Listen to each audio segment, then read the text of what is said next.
अजून बऱ्याच परीक्षांना तुम्हाला सामोरं जावं लागेल, पण तुम्ही त्यावर मात कराल अशी मला खात्री आहे.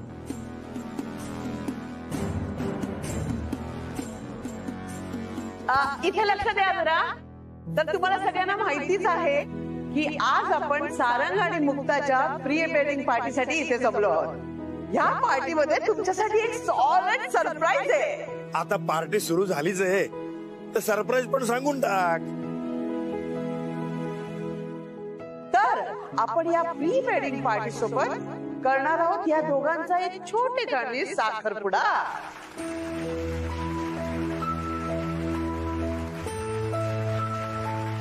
अरे जोरात टाळ्या वाजवा.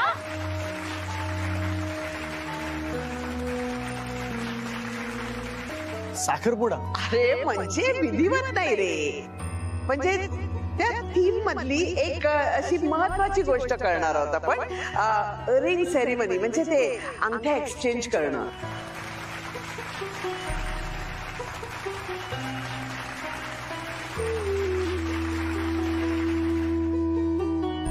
आत्या, हे बघ, म्हणजे रिंग सेरेमनी हा आमच्यासाठी खूप महत्वाचा इव्हेंट आहे.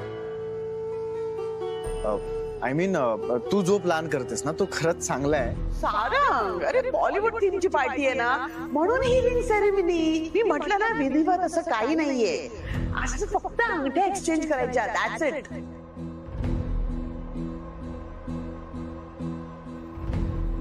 आणि तू काय रे सारखा माझ्यावर संशय घेत असतोस? हे बघ आत्या, तसं काहीच नाहीये. हे बघ, मला इतकंच म्हणायचंय की आमची एंगेजमेंट होते, आमच्यासाठी खूप महत्वाचा इव्हेंट आहे आणि त्यासाठी मुक्ताचे आई वडील इथे असायला हवे होते ना.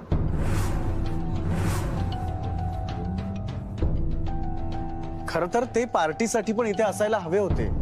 का नाही येत ते इथे?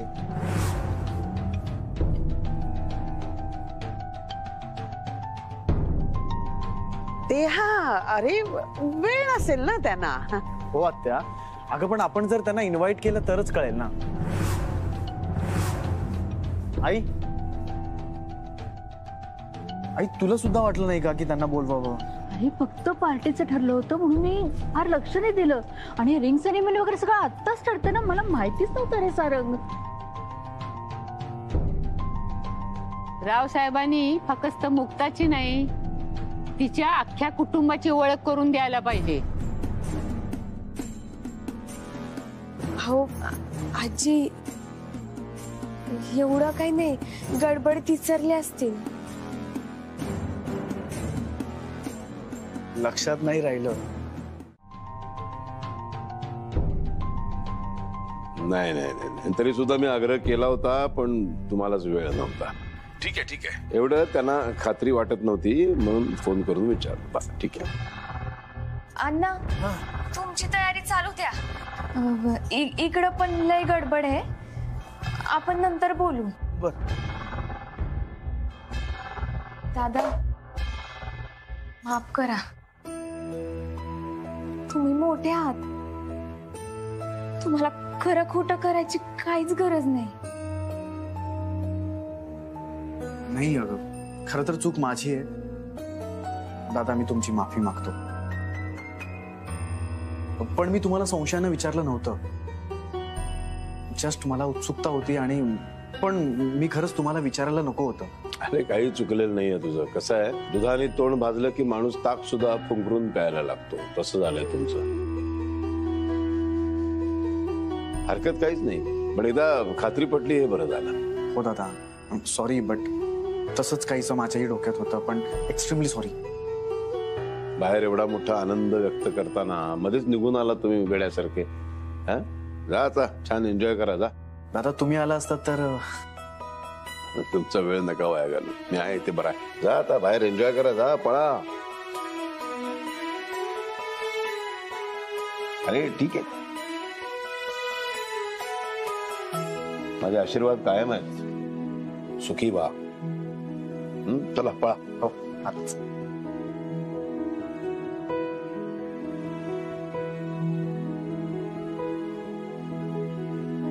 जा जा जा.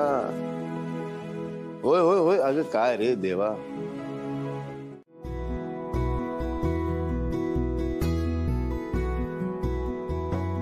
वहिनी, मला तुझा खरंच अभिमान वाटतो ग.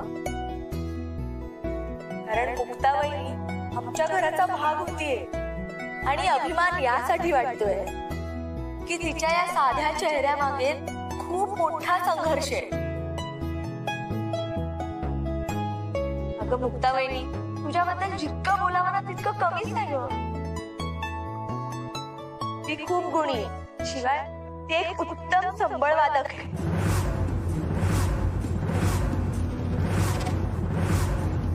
पण काही प्रथा चालीरीतींमुळे तिला खूप विरोध झाला आणि त्रासही झाला.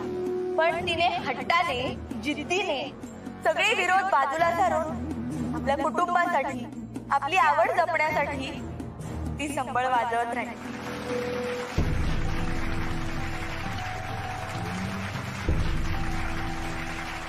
ती एक उत्तम संबळवादक आहेच, शिवाय तिला संबळ वाजवताना पाहण्यासारखा दुसरा आनंद नाही. आजचा सुंदर दिवस आहे आणि आपण सगळे आहोतच, तर मी मुक्ता वहिनींना विनंती करते की तिने सगळ्यांसमोर तिची कला सादर करावी.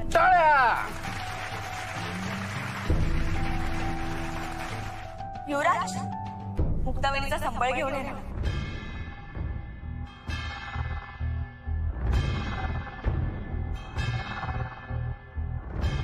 म्हणजे आम्हाला ऐकायला नक्की आवडेल.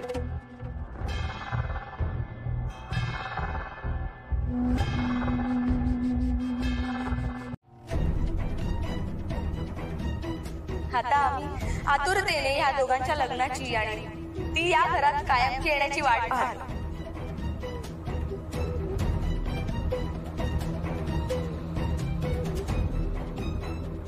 मुक्ताबाई, तुझी गरिबी, तुझं हे छोटं घर, याही पलीकडे तुझी संबळवादक म्हणून एक ओळख आहे. हे सगळ्यांना कळलं पाहिजे आणि म्हणून आता तरी तू संबळ वाजवावा अशी मी तुला विनंती करते.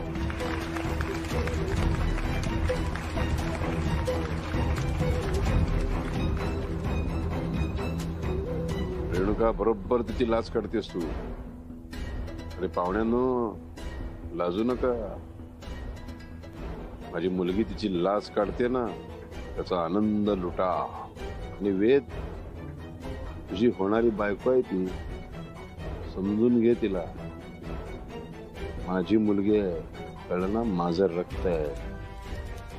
तर नीट लक्ष देऊन बघ तिच्याकडे, ती कशी वागते ती.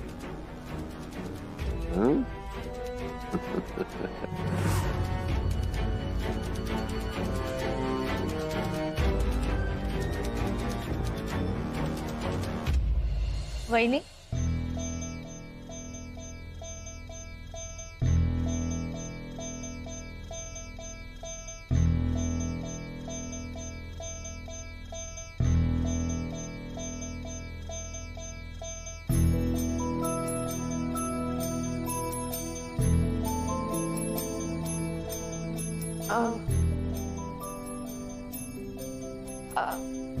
आज पहिल्यांदा एवढ्या लोकांसमोर कुणीतरी माई संबळ वादक अशी ओळख करून दिली.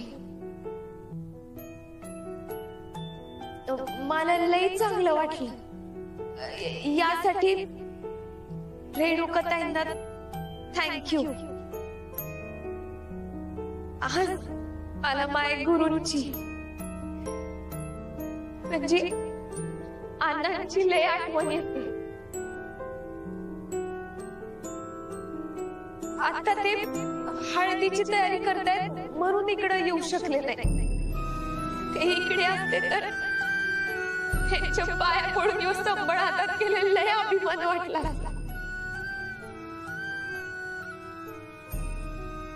एखाद्या पुरुषाने बाईला कधीच संबळ शिकू दिलं नसतं. फक्त मला वाजवायला आवडायचं म्हणून त्यांनी मला शिकवलं.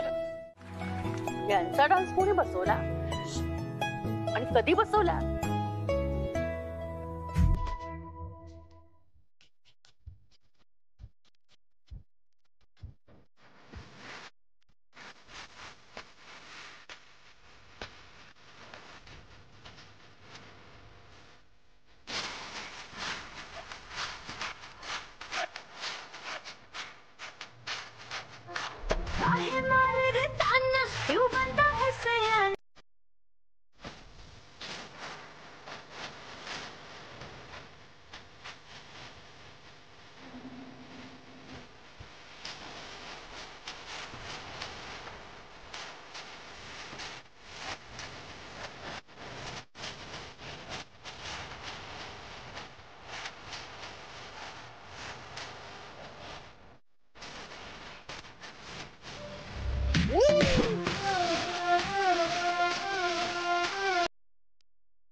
मस्त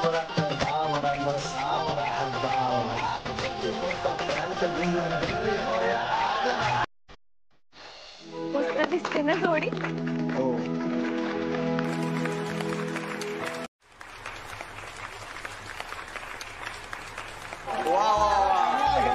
अशा प्रकारे तर नाचता नाचता भाऊ काकांना स्वर्ग फक्त 2च बोट शिल्लक राहिल्याचं आपण सगळ्यांनी आता आपल्या उघड्या डोळ्यांनी पाहिलं. तुम्हाला वाटलं असेल भाऊ काका नाचताना इसरले, पण तसं नाही. तो डान्सचाच एक पार्ट होता. हे मात्र बरोबर आहे हा. पण या जोडी करता अतिशय योग्य गाण्याची निवड केली होती. बोलण्याची तऱ्हा जरा शिकून घ्या असं माधवी काकी भाऊ काकांना समजावून सांगित होत्या. तर आता 2-4 शब्द इसरणाऱ्या भाऊ काकांना मी त्यांचं मनोगत व्यक्त करण्याची विनंती करतो. भाऊ काका. पण आता मात्र मला सगळं स्पष्ट आठवतंय. एकही शब्द न विसरता तुम्हाला सांगतो, खर तर माझी खूप लहानपणापासूनची इच्छा होती माधवी सोबत डान्स करायची.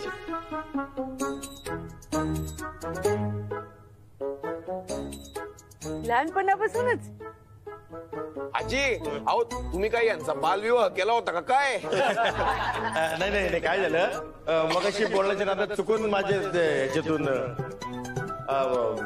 माझ्या मुखातून चुकून बालवयीचा उल्लेख झाला. खरं तर ज्या दिवशी माझं लग्न झालं त्या दिवसापासून माझी इच्छा होती की एकदा माधवी सोबत डान्स करावा. आज ती पूर्ण झालीये. गायत्रीने मस्त डान्स बसवला होता. आजपर्यंत बायकोच्या तालावर नाचत होतं, आज मुलीनं नाचवलंय.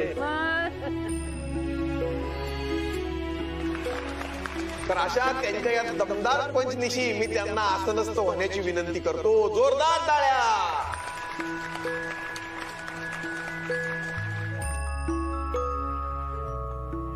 तर आता मी सगळ्यात महत्वाच्या जोडीला स्टेजवर आमंत्रित करतो. ती म्हणजे रावसाहेब, म्हणजे दादा आणि वैजयंती काकी. जोरदार टाळ्या, जोरदार टाळ्या.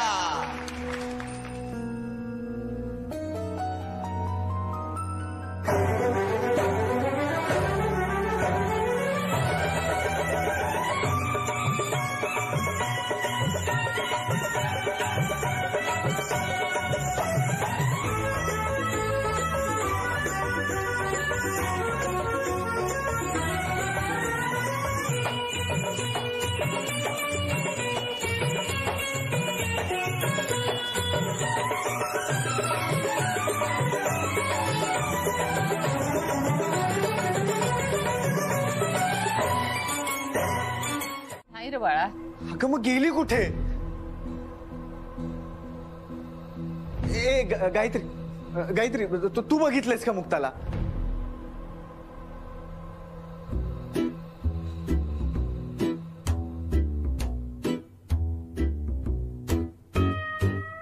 अगं तू इथे काय बघतेस? ए गायत्री, अगं मी काय विचारतोय? अरे तू बघितलंयस का? ए बाळा बोल ना. गायत्री.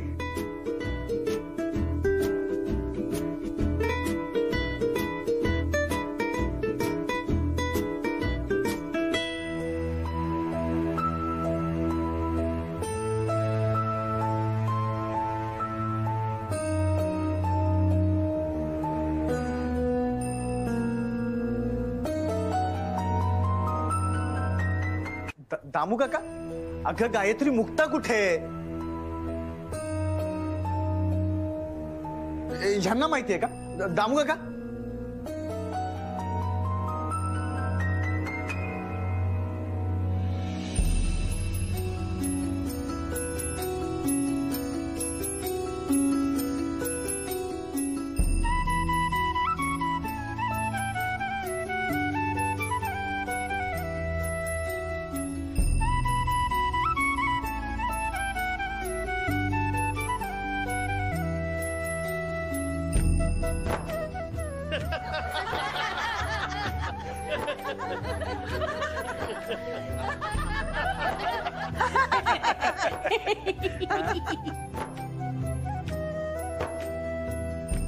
तुम्ही का असता गॉड म्हणजे तुम्ही सगळ्यांनी मिळून माझ्यासोबत नाटक केलंय? तुम्हाला काहीच वाटलं नाही का की मला काय फील झालं असेल? मुक्ता बहिणीवर तुझं किती प्रेम आहे हे बघायचं होतं, म्हणून आम्ही हे नाटक केलं. आणि आम्हाला पण समजलं ना की दादा मुक्ता बहिणीवर खूप म्हणजे खूप प्रेम करतो.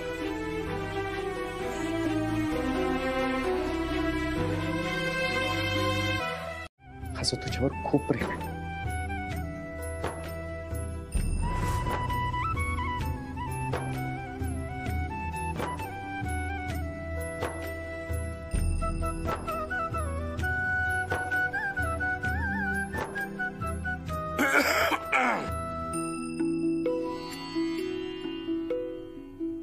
आता नाही, असे आपल्या घरामधली ज्येष्ठ मंडळी आपल्या आजूबाजूला आसपास असताना असं नाही करायचं. आणि कार्यक्रम संपला, आता मुक्ताला तिच्या घरी पाठवायचे, पाठवणी करायची तिची. पाठवणी कशाला? अरे हळदीसाठी माहेरी जायचे तिला तिच्या. मग आई आमच्या दोघांची हळद इथेच होईल ना, आपण इथेच करू. नाही असं नाही करतायत, अशी प्रथा नाहीच आहे. घरी जाऊ दे तिला, तिच्या आई वडिलांनी पण तयारी केली असेल ना सगळी हळदीची.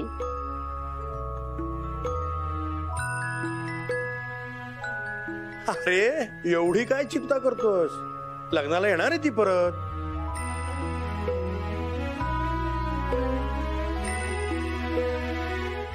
मुक्ता, तुला येताना बघू शकते, पण जाताना नाही बघू शकत का? त्यापरीस मी माझ्या खोलीत वर जाऊन बसते. हा, पण उद्या जेव्हा परत येशील तेव्हा दारात समद्यांच्या आधी मीच उभी असलेली दिसेल तुला.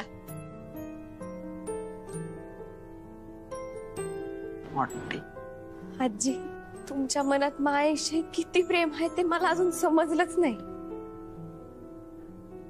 तुमचं प्रेम वाढतच जाते.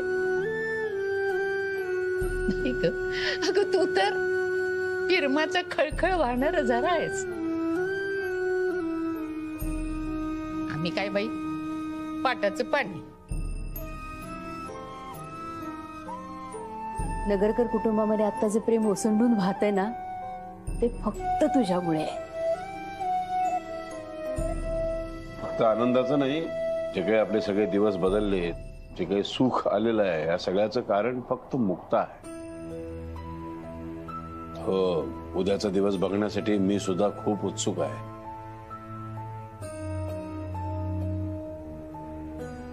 बरं, मुक्ताला सोडायला कोण जाणार आहे? रेणुका, युवराज आणि दत्ता. मुक्ता, मला वाटतं आपण निघायला हवं. आले आम्ही. तुम्ही ये लवकर, वाट बघते.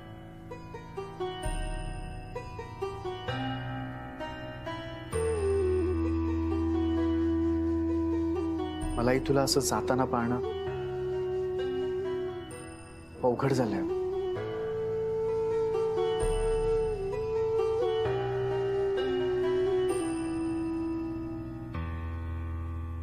मी कायमची जात नाही.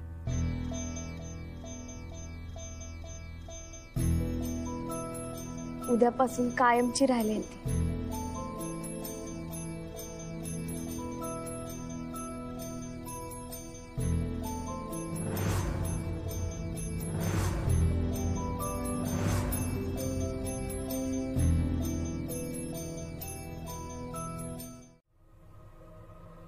मुक्ता, यात साडी आणि दागिने. हा तुझा मोबाईल. अगं बाई, नवीन मोबाईल घेतलास का तू? हो नाही, पप्प्या भाऊंनी दिला होता. अगं त्याचा मोबाईल कशाला घ्यायचा ना? नाही, थोडे दिवसच घेतला होता वापरायला, परत देणारच होत. हो का? मग देऊन टाक बघू. म्हणजे काय, नगरकरांच्या सुनेला असा दुसऱ्यांकडनं असा मोबाईल वगैरे घेणं शोभत नाही. बरोबर बोलते ना मी सारंग? अगं आत्या तो मोबाईल देणारच होतो. मुक्ता देऊन टाक. पप्या आणि आम्ही उद्या घेणारच आहोत तुला नवीन गिफ्ट करणार आहोत. थँक्यू हा पप्प्या, गरजेला तू दिलास तिला. हो त्यात थँक्यू काय, बहीण म्हणल्यावर एवढं करायलाच पाहिजे. आणि ही बॅग, त्याच्यामध्ये साडी आणि दागिने आहेत. लग्नाला येताना ही साडी नेस आणि दागिने घाल. बाकी इथे आल्यावर तयार करू तुला. वय बहिणी, चल निघूया.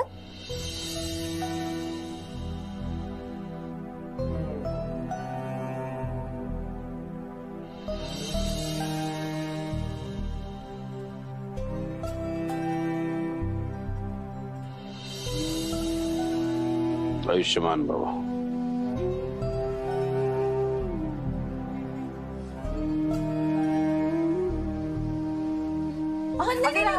नको, पाया वगैरे पडू नकोस.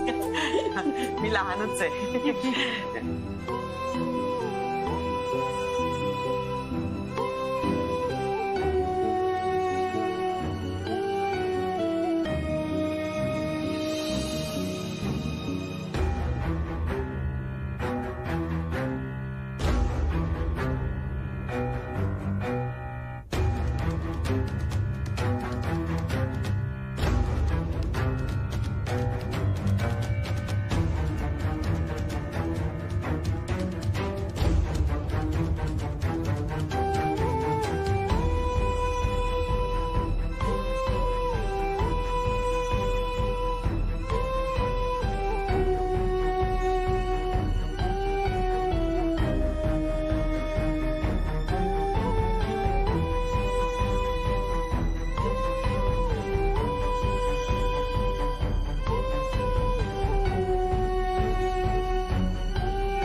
केले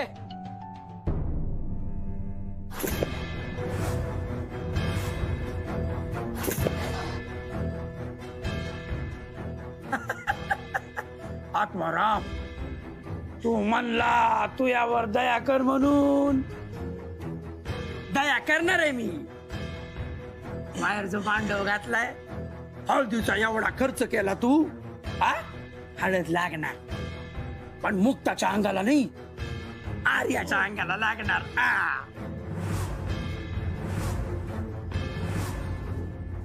आर्या इथून तयार होऊन नगरकरांच्या घरी जाणार आणि सारंगची विवाह बंधनात अडकणार. कसा?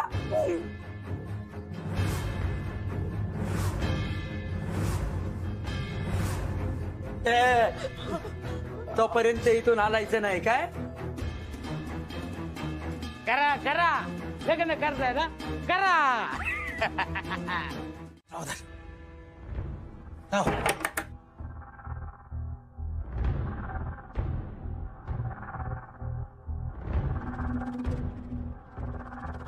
काय स्वप्न यांची? लाजू लाजू झाला तो खाजू खाजूच मिळाला. स्पष्ट सांगतोय, भाव पण वाटायचं. भाव लग्न प्रियांका चोप्रा नाही तर दीपिका पडुकोन बरोबर व्हावं. हो कांता शेठ, येडाय का तुम्ही? अगं दोघींचे झालेत, तू येडाय काय? त्यांची व्हायच्या आधी वाटायचं. पण कुठे आपली एवढी पोच? आणि हे हात वर करून कैरी काढायची अवकात नाही यांची. चालले चंद्राला शिवायला. हावराटा सारखी. तू काढ, हो बाटली काढ. कांता शेठ, हे बोललाय ना, लय भारी वाटलं मला.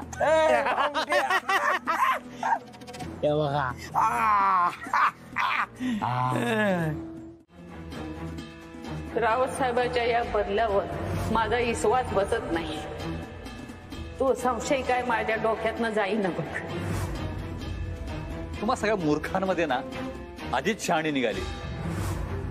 मामा, मला आजीचं फार कौतुक वाटतंय बघ. हो, पण तिच्या कौतुकाचा काय फायदा? वेळ तर निघून गेली. तुम्ही दोघं खेळण्याच्या कातडीत आहात.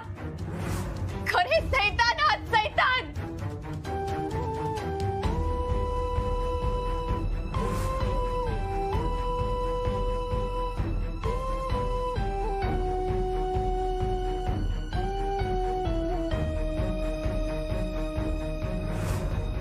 माहित आहे.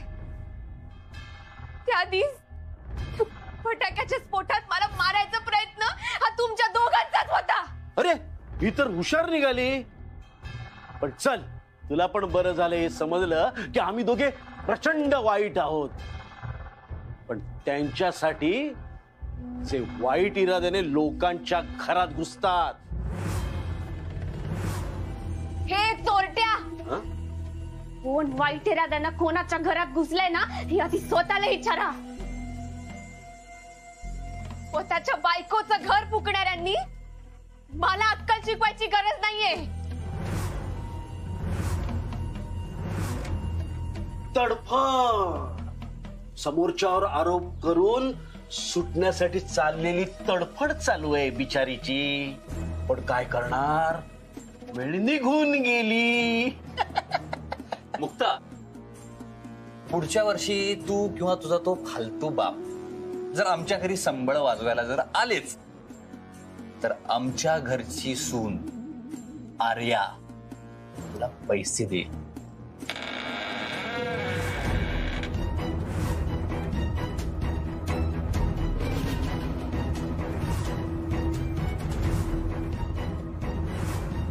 नगरकर घराची सून होण्याची लायकी नाहीये तुझी.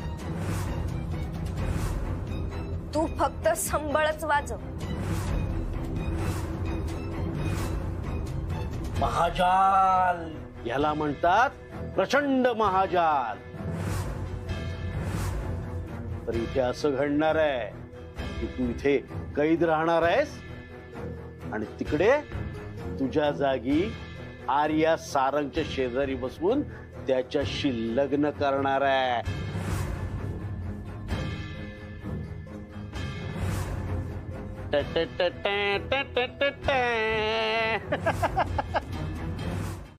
तयारीला लागूयात. हा? चला. बिचारी.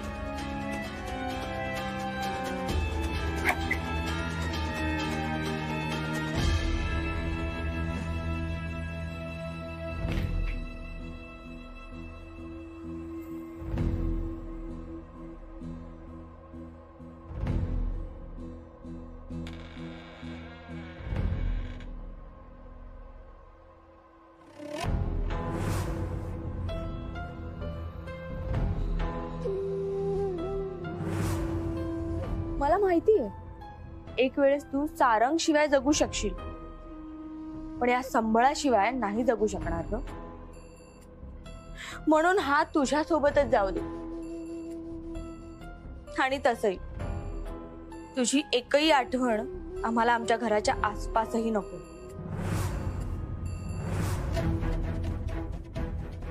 या घराला, सारंगला तुझी गरज आहे ग बहिणी.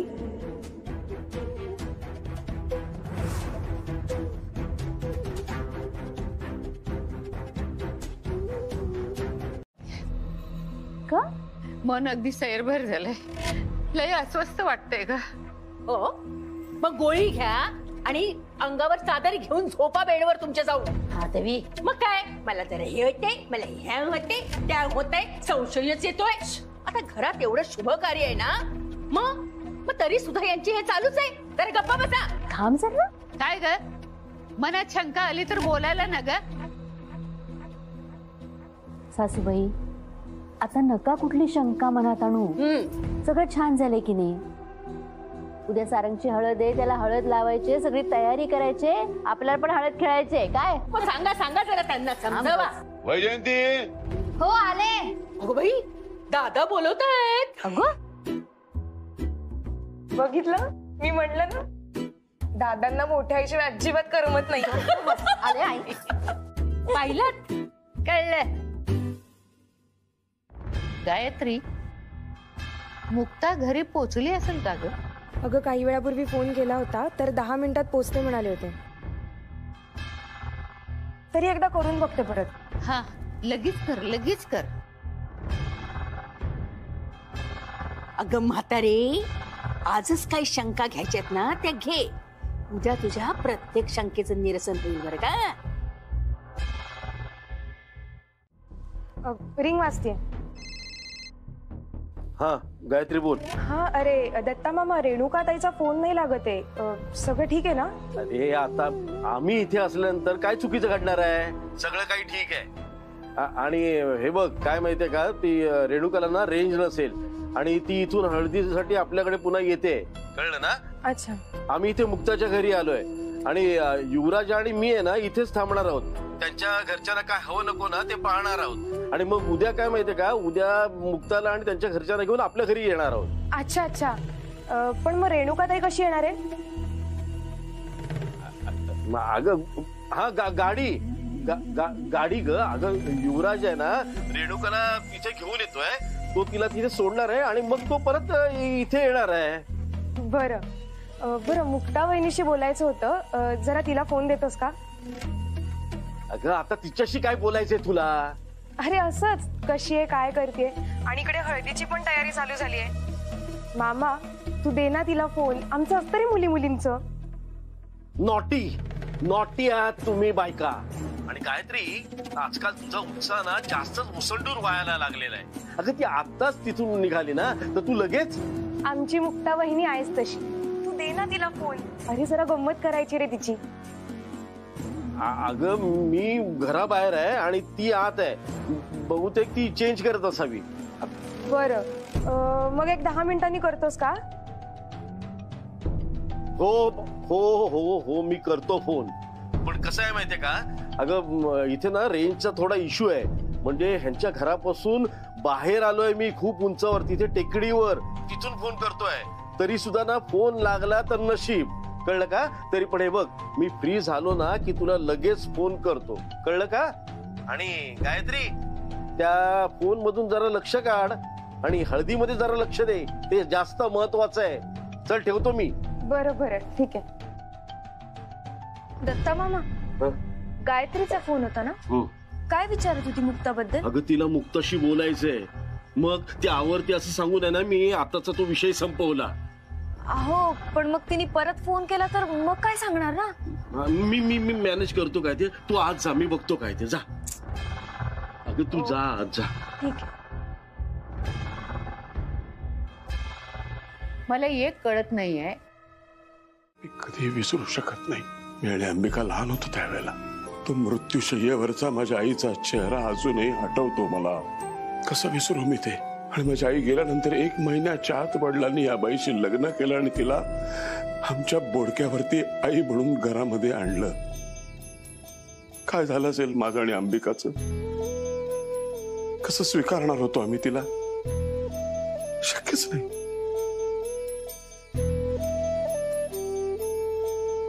त्यामुळे या बाईला मी कधीही माफ करू शकत नाही. हे सगळं कधी विसरू शकत नाही. जे काही मी तुझ्या सांगण्यावरून हे केलंय हे खूप आहे. याच्यापेक्षा पुढे जाऊन मी आणखीन तिच्यासाठी काही करू शकत नाही.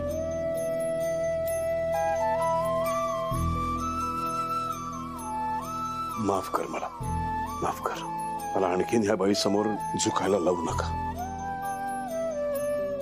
नाही जमणार. आत नकाच हो तुम्ही, माझं चुकलं. मी ह्याच्या पुढे नाही सांगणार तुम्हाला, असं काही कुठलाही हट्ट नाही करणार. तुम्ही मुक्ताला मनापासून सून म्हणून स्वीकारलं हेच खूप आहे माझ्यासाठी.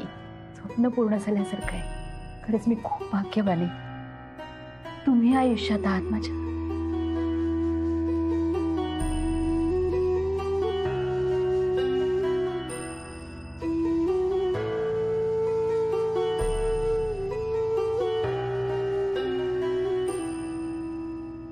माफ कर वैजंती, तुला फसवावं लागतंय.